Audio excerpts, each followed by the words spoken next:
نازلوں کا بھی ٹائم ہوتا ہے۔ تو پہلی حدیث پاک ہے سنن اپنی ابی ماجہ کی اور سنن ابی داؤد کی، اور حدیث نمبر ہے 5059، اور اس کے راوی ہیں ابی ہریرہ قال رسول اللہ صلی اللہ علیہ وسلم، حضرت ابو ہریرہ فرماتے کہ نبی پاک صلی اللہ علیہ وسلم نے ارشاد فرمایا من تجعل مدجعا لم یذکر اللہ تعالی فی۔ اب یہ بڑے قابل توجہ الفاظ ہیں، ایسا نہ ہو کہ ہم یہ سننے کے بعد اس وقت میں حسرت کریں کہ ہماری مسجد کے امام نے ہمیں بتایا تو تھا لیکن ہم نے اس کے اوپر عمل نہیں کیا۔ ہمارا فرض ہے بتا دینا۔ حضور علیہ الصلوۃ والسلام کو بھی اللہ نے فرمایا وما علینا الا البلاغ، اے محبوب تیرا کام ہے پہنچانا، اے تیرا کام ہے پہنچانا، اور بے شک تم نے کھل کے پہنچایا، کوئی شک و شبہ نہیں تیرے پہنچانے میں۔ اب آگے کس کس کی غلامی تیرے لیے، کس کس کو غلام منتخب کرنا ہے اور کس کس کے گلے میں غلامی رسول ڈالنی ہے، یہ اللہ پسند کرے گا۔ اب سارے صدیقے پر تو نہیں ہو سکتے، سارے عمر فاروق تو نہیں ہو سکتے، سارے حضرت عثمان غنی تو نہیں ہو سکتے، حیدر کرار تو نہیں ہو سکتے۔ جب خدمت گاروں جیسا کوئی نہیں ہو سکتا تو سرکار جیسا کیسے ہو سکتا؟ سبحان اللہ۔ جب خدمت گاروں جیسا نہیں ہو سکتا تو پھر سرکار جیسا کیسے ہو سکتا؟ تو حدیث پاک میں سرکار نے فرمایا کہ ایک شخص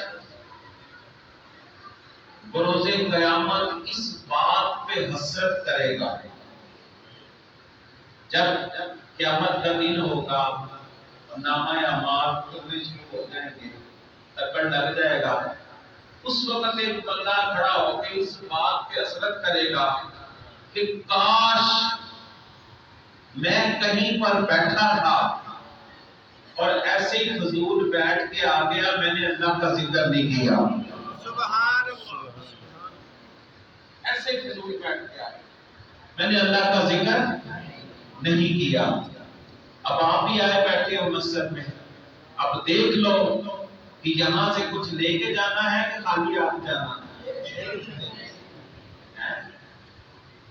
ہمارا تو ایمان یہ عقیدہ ہے وہ اللہ ہر جگہ پہ حاضر ناظر ہے، لیکن میرے نبی نے فرمایا کہ آج کی رات آسمان دنیا کے جلوہ گر ہو جاتا ہے۔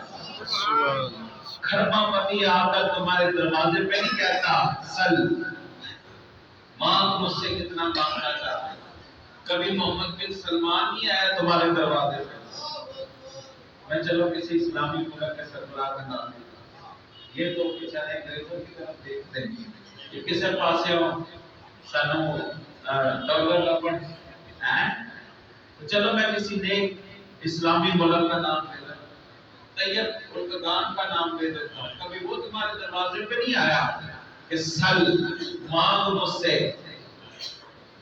اب یہ بھی بادشاہ ہے، ایک ملک کے بادشاہ، چند اختیارات ہیں، لیکن اللہ تبارک و تعالی وہ ہمارا مالک ہے جس نے پوری کائنات کو پیدا فرمایا ہے۔ قل اللہم مالک الملک، یہ سارا کا سارا ملک اس کا ہے، یہ سارے کے سارے بادشاہ تاج وہ منتخب کرتا ہے، سروں پہ وہ پہناتا ہے، نیچے وہ گراتا ہے، عظمتیں وہ دیتا ہے، فضیلتیں وہ دیتا ہے، مرتبہ و مقام وہ دیتا ہے۔ جب ہر شے اس کے ہاتھ میں ہے تو تم مسلمان ہو کے کیوں ڈرتا ہے؟ آج کی رات تو رات ہے کہ اتنا بڑا بادشاہ کہ جس نے زمین و آسمان بنایا ہے اور اللہ الصمد وہ ہو بھی بے نیاز، یہ بادشاہ ہے نا، یہ ووٹ کے محتاج ہیں، یہ کسی نہ کسی ہیرا پھیری کے محتاج ہیں. ہاں کسی نہ کسی ہیرا پھیری کے تو ہے نا، کوئی چکر تو ہے نا کہ بیچارے غریب بولے کے بھی جان نہیں چھوڑتے ہیں. یہ کچھ تو ہے نا آپ کے کوئی تو کالا ہے کہ یہ پھر بھی جان نہیں چھوڑ رہے. لیکن وہ مالک اللہ وہ اللہ الصمد، وہ بے نیاز ہے. کوئی اس کی عبادت کرتا ہے ٹھیک ہے، تو نہیں کرتا وہ عبادت سے بھی بے نیاز ہے، کیونکہ جس نے عبادت کرنی ہے اس نے اپنی ذات کے لیے کرنی ہے، کرنی اللہ کی ہے بے شک. لیکن اللہ کو اس عبادت کا کوئی وہ کیا کہتے ہیں اس کو، نہیں اللہ تبارک و تعالیٰ کو اس کا کوئی نفع، کوئی فائدہ، کوئی شے نہیں پہنچا سکتا، کیونکہ وہ اس چیز سے بے نیاز ہے، بے نیاز ہے. پھر بھی کرم کرتا ہوا وہ مالک آسمان دنیا پر آ کر خود کہہ رہا ہے اور میرے بندوں مانگو مجھ سے کیا مانگتے ہو. پھر آگے مانگو، مانگنے کا مزہ آج کی رات ہے. اور پھر مزیداری کی بات ہے، پچھلا مہینہ معراج کا گزرا تو اسے کہہ دیا رجب و شہر اللہ. رجب ہے اللہ کا مہینہ، اور یہ جو مہینہ ہے اس کو فرمایا شعبان و شہر. میرے مصطفیٰ علیہ السلام نے فرمایا شعبان میرا مہینہ ہے. امتیوں فکر نہ کرنا، مانگو تم کھل کے مانگنا، کیونکہ دینے والا نبی بھی تمہارے ساتھ موجود ہوگا. کیونکہ یہ مہینہ ہمارے نبی کا مہینہ ہے. رمضان تو ہمارا مہینہ ہے، رمضان امتی، وہ تو امت کا مہینہ ہے. مانگو، صبح شام مانگو، سحری کے وقت مانگو، تہجد کے وقت مانگو، ہر نماز کے بعد مانگو، جب بھی مانگو کہ 30 دنوں میں اللہ اسی وقت عطا کرے گا. لیکن یہ سالانہ پیکج ہے، ایک روزانہ پیکج، ایک ہفتہ وار پیکج. صبح کے کام شروع ہوتا ہے مغرب، عصر سے مغرب کے درمیان فرشتے سارے دن کے نامہ اعمال اٹھا کے لے جاتے ہیں. پھر رات شروع ہوتی، رات کے آ جاتے ہیں. صبح پاؤں پھوٹنے سے پہلے فرشتے رات کے نامہ اعمال اٹھا کے لے جاتے ہیں. پھر دن کے فرشتے آ جاتے ہیں. پھر مغرب کے وقت پھر جمعہ رکھ دیا، پہلے 5 نمازیں رکھی کہ اب اتنے اگر گناہ ہو گئے تو کوئی نہیں، فجر پڑھ لو، فجر کے بعد زور پڑھ لو، فجر کے زور کے درمیان جو گناہ ہو جائیں گے وہ بھی معاف ہو جائیں گے. پھر عصر پڑھ لو، عصر کے درمیان ہو جائیں گے. پھر مغرب پڑھ لو، مغرب کے درمیان. پھر عشاء پڑھ کے سو جاؤ، فجر آ کے پڑھ لو تو ساری رات کے گناہ معاف. اور پھر بھی کوئی ڈاٹا قسم کا گناہ گار تو آدھی مجرم ہے، وہ کڑاکے دار گناہ گار ہے، اور اس کا گناہ کو موٹے تازے ہیں. تو فرمایا تو بھی فکر نہ کر، تو نے جمعہ پڑھا ہے، اگلا جمعہ میں پڑھ لے، درمیان میں جتنی خطائیں ہیں ساری معاف کروا دوں گا، میں ساری معاف کروا دوں گا. اب پھر اس سے بھی بڑے بڑے مجرم ہیں، اس سے بھی بڑے بڑے مجرم ہیں، وہ کیا کریں؟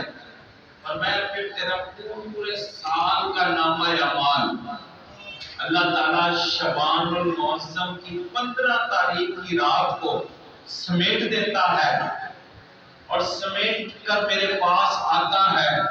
تو اس رات آ کر محبت اور پیار کے ساتھ 2 رکعت نماز ہی ادا کر لے اور میرے در پہ آ کے بیٹھ جا. مجھے اپنے محبوب کی زلف بلیر کی قسم تیری خطائیں معاف فرما دے گا.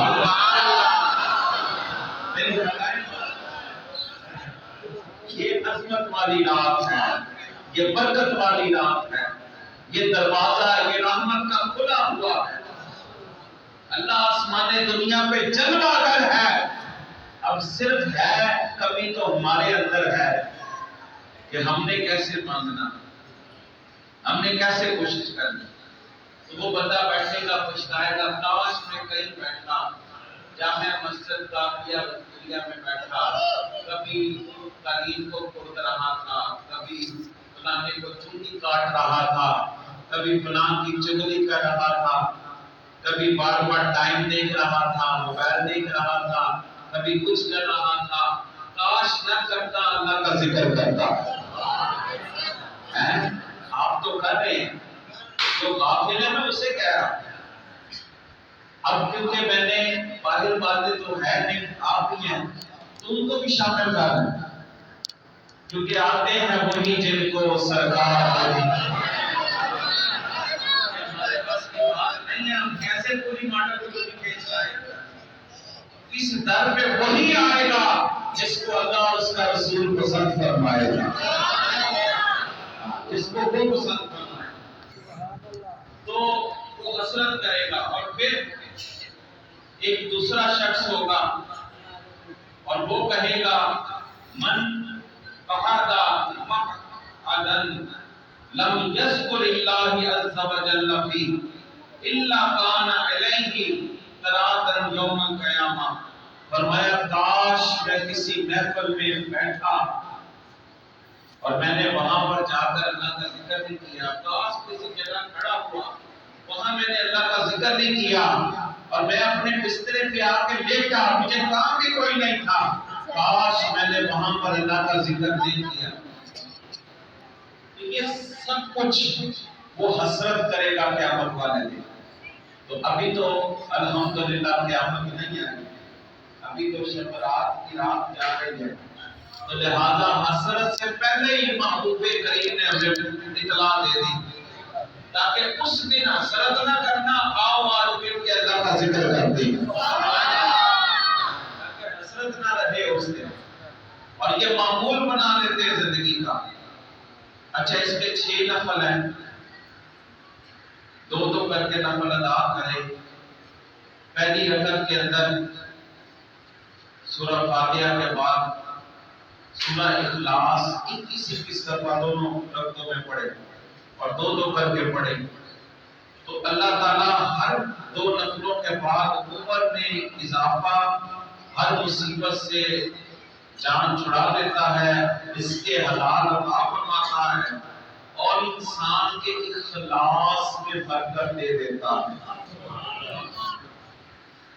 یہ اس کے نوافل کے اندر ہے، 6 نفل ہیں، 21 دفعہ سورہ اخلاص، اور پھر 2 رکعت نماز اس طرح ادا کریں کہ سورہ فاتحہ کے بعد سورہ حشر کی آخری آیات هو اللہ الذی لا الہ الا هو عالم الغیب والشہادۃ هو الرحمن الرحیم، هو اللہ الذی لا الہ الا هو۔ یہ ساری آیات یہ والی کو پڑھے اور اس کے آخر کے اندر ایک مرتبہ سورہ اخلاص پڑھے، اور ختم کرنے کے بعد ایک جگہ پہ میں نے بنیاد الطالبین میں نے پڑھا، ایک دفعہ سورہ یاسین پڑھے، تو وہ شخص جو چاہے مرضی اللہ سے دعا کرے اللہ قبول فرماتا ہے، اللہ کہ اس کی روزی حلال اور زبان سچ بولنے والی۔ یہ بھی غوث پاک نے کنڈیشن لگائی کہ اس کی روزی حلال ہو اور زبان سچ بولنے والی ہو۔ ایک نماز ہے جس کو کہتے ہیں صلاۃ الخیر۔ اب یہ جو صلاۃ الخیر ہے یہ 100 رکعت پر مشتمل ہے، اور اس کے راوی ہیں حضرت خواجہ حسن بصری رحمۃ اللہ علیہ۔ انہوں نے فرمایا کہ مجھے نبی پاک صلی اللہ علیہ وآلہ وسلم کے 30 صحابہ نے فرمایا۔ کتنے صحابہ نے؟ 1 2 3 4 5 6 7 8 9 10 نہیں، 30 صحابہ کی روایت ہے۔ اور یہ جو خواجہ حسن بصری ہے، انہوں نے حضرت ام المومنین حضرت ام سلمہ قبول کیا ہوا، اور خلیفہ خلیفہ ہیں حضرت علی شیر خدا. یہ ہے تو بعض علماء نے لکھا یہ تابعین میں ہے، لیکن بعض نے لکھا کہ نہیں یہ بھی صحابی ہیں.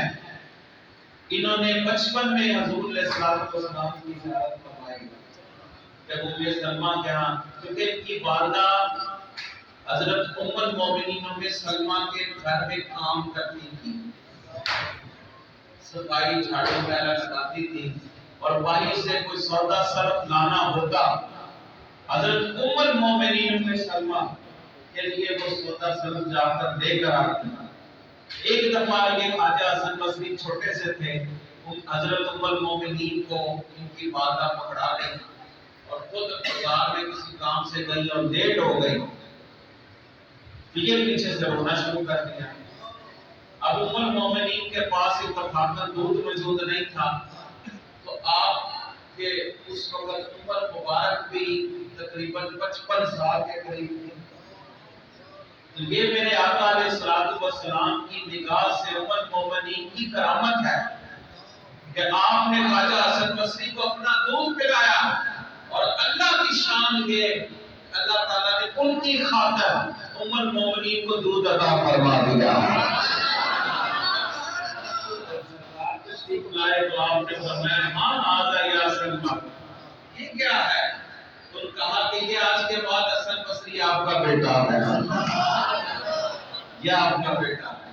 اتنی شان والے خواجہ حسن بصری یہ فرماتے ہیں مجھے سرکار کے 30 صحابہ نے کہا کہ جو بندہ بھی 100 رکعت نماز اس طرح ادا کرے کہ 2 کر کے ادا کر لیں یا 4 ہر رکعت کے بعد سورہ فاتحہ کے بعد 10 مرتبہ سورہ اخلاص پڑھے. قل هو اللہ احد اللہ الصمد. اور یہ بھی وہ ایک جگہ پہ میں نے پڑھا غوث پاک فرماتے ہیں آج کی رات کثرت کے ساتھ پڑھنی بھی سورہ اخلاص چاہیے، کیونکہ اللہ آسمان دنیا پہ آتا ہے. جب اس کی شان بیان کریں گے تو وہ کہے گا تجھے ٹائم ہی نہیں ملا، تجھے اپنے لیے دعا کی، چلو تمہارا مالک بغیر تمہارے کئی تمہیں عطا فرما دیتا ہے. تو فرمایا کہ 2 کر کے یا 4 کر کے 100 رکعت نماز ادا کریں. تو جب وہ بندہ اس نماز سے فارغ ہوگا تو اس بندے کی طرف اللہ تعالیٰ 70 مرتبہ نگاہ کرم سے دیکھے گا. ایک دفعہ بھی وہ اگر دیکھ لے. میں بنی اسرائیل کا ایک واقعہ آپ کو کل اشیاء صاحب نے بڑے پیارے طریقے سے آپ کو بتایا، تو میں بھی تھوڑا سا اس کے اندر حصہ ڈال دیتا ہوں. بنی اسرائیل کا ایک شخص تھا، موسیٰ علیہ السلام کے اوپر وحی ہوئی کہ فلاں نام کا بندہ فلاں بستی میں رہتا ہے، اسے جا کے کہتے ہیں کہ آپ کی ساری عبادت کا کم تجھے اللہ نے مردود کر دیا، اپنی بارگاہ سے دور کر دیا. اب وہ بندہ بیچارہ پریشان حال اور انتہائی دکھ اور تکلیف کے عالم میں کہ میں کیا کروں. تو حضرت موسیٰ علیہ السلام نے جا کے اسے اللہ کا پیغام سنایا، اور وہ جو پہلے پریشان تھا کچھ اس کے ایسے واقعات اس کے بہتیاں ہوئی، کچھ نقصانات ہوئے، کچھ ایسے واقعات ہوئے جس کی وجہ سے وہ پریشان اور پہلے بیٹھا تھا. جب موسیٰ علیہ السلام نے جا کے کہا کہ اللہ نے کوئی طور پہ فرمایا اس طرح سارا کچھ اللہ تعالیٰ نے حقارت کر دیا، تو وہ بندہ یہ سن کر اٹھ کے اس نے بجت کرنا شروع کر دیا، اس نے ناچنا شروع کر دیا، رقص شروع کر دیا. اور یہ رقص نہیں جو دنیا دار کرتے ہیں، یہ وہ جو تجلا والا رقص ہے. نبی دامن چمنتے دو شد جائے کے من کو دامن.